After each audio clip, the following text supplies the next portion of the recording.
गौरव वल्लभ, शुरुआत आपसे ही करते हुए, देर आई दुरुस्त आई सरकार इस मुद्दे पर। चित्रा जी, सरकार का हर चीज पर एक ही मॉडल है, DAILY, डेली। डी का अर्थ है सबसे पहले डिनाइल करो।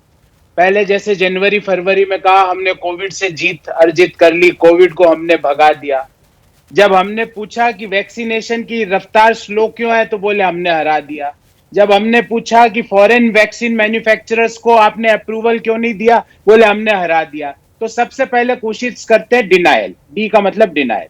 फिर ए पे आते हैं, एक्यूज करते हैं, दूसरे आदमी को एक्यूज करते हैं। जब हमने कहा कि फॉरेन मैन्युफैक्चरर्स को अप्रूवल क्यों नहीं दी तो बोले आप लॉबिस्ट हो। इनके 5-6 ट्रोल मंत्री है, वो रोज आ जाते हैं कि आप लॉबिस्ट हो, उन ट्रोल मंत्रियों ने कहा। जब हमने कहा कि दूसरे लहर के बारे में चेताया तो बोले आप लोगों को डरा रहे हो, आप भ्रामक जानकारी दे रहे हो। तो पहले डिनाइल करते हैं, फिर एक्यूज करते हैं, फिर इलॉजिकल आर्ग्यूमेंट करते हैं। आई का मतलब इलॉजिकल आर्ग्यूमेंट। कहते हैं कि हमने एक साल में कोविड-19 रिलेटेड मेडिकल आइटम्स पर जीएसटी हटाओ, तो वित्त मंत्री जी ने कहा जीएसटी हटाएंगे तो इनके दाम बढ़ जाएंगे। अब चित्रा जी आप बताओ, ये वित्त मंत्री जी के बयान है। अभी 2-3 दिन पहले एक और मंत्री जी ने बताया कि सरसों के तेल के दाम इसलिए बढ़ रहे हैं क्योंकि मिलावट हमने कम कर दी। ये इनके आर्ग्यूमेंट है। तो पहले डिनायल, फिर एक्यूज, फिर इलॉजिकल आर्ग्यूमेंट, फिर लेट एक्सेप्टेंस। लेट एक्सेप्ट करते हैं।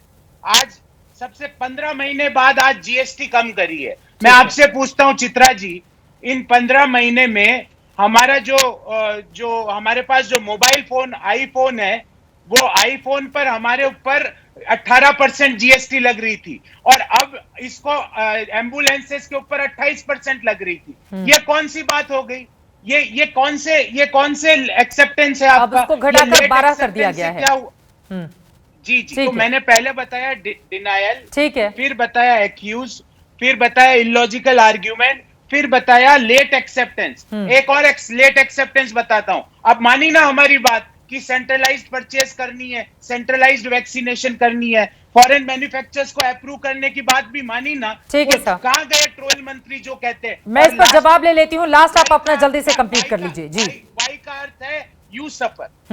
वाई का अर्थ है यू सफर। इस कारण से क्या हुआ कि देश में मार्च 1 के बाद 2,05,692 लोगों ने अपनी जान कोविड से गंवा दी। तो ये डेली मॉडल से नुकसान हमको होता है। अतुल अंजान जी, कम से कम तीसरी लहर के मद्देनजर तो ये एक महत्वपूर्ण फैसला है ना, कैसे देख रहे हैं आप इसको?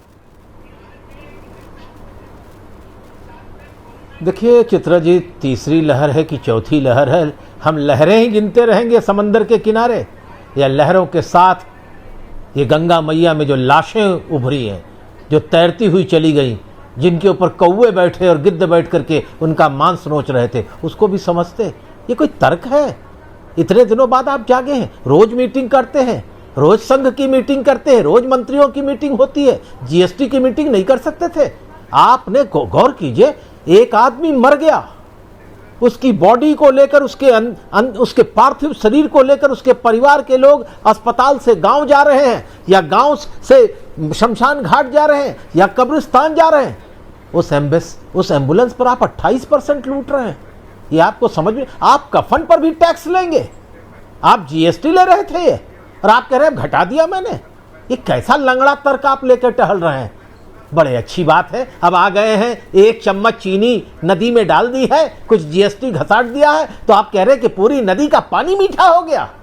आपने अकेले सैनिटाइजर से, मैंने जब पहली लहर हुई थी तभी मैंने मांग की थी भारतीय कम्युनिस्ट पार्टी की तरफ से कि सैनिटाइजर के ऊपर 0 जीएसटी हो, और तब से लेकर पिछले 1 साल में सरकारी सूत्रों के अनुसार 1,46,000 करोड़ रुपए के खाली सैनिटाइजर बिक गए, जिसकी सरकार को जानकारी है।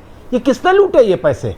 ये जीएसटी से आप अपने देश की अपने पैसे भर करके आप देश के बहुराष्ट्रीय कंपनियों को दे रहे हैं, और देश के बड़े बड़े इजारेदार घरानों को, बैंकों को, सार्वजनिक क्षेत्र के बैंकों को लुटवाकर विदेश जाने के लिए दे रहे हैं, और जीएसटी से भरपाई कर रहे हैं। आप मौत का व्यापार कर रहे हैं। आप बताइए, 5-5, 10-10, 7-7, 8-8 हजार रुपए के ऑक्सीमीटर बिक गए, आप ये बताइए 2-2 लाख के चंडीगढ़ में रेमडेसिविर इंजेक्शन बिक गए, आप खामोश बैठे हैं और आप कह रहे हैं कि हमने अब कर दिया, तो लोग आरोप लगा रहे हैं। आरोप लगाने का वक्त नहीं है। प्रधानमंत्री जी, निर्मला सीतारमण जी आपसे कहे नहीं कुछ, क्योंकि प्रधानमंत्री ने सारी चीजें अपने हाथ ले रखी हैं।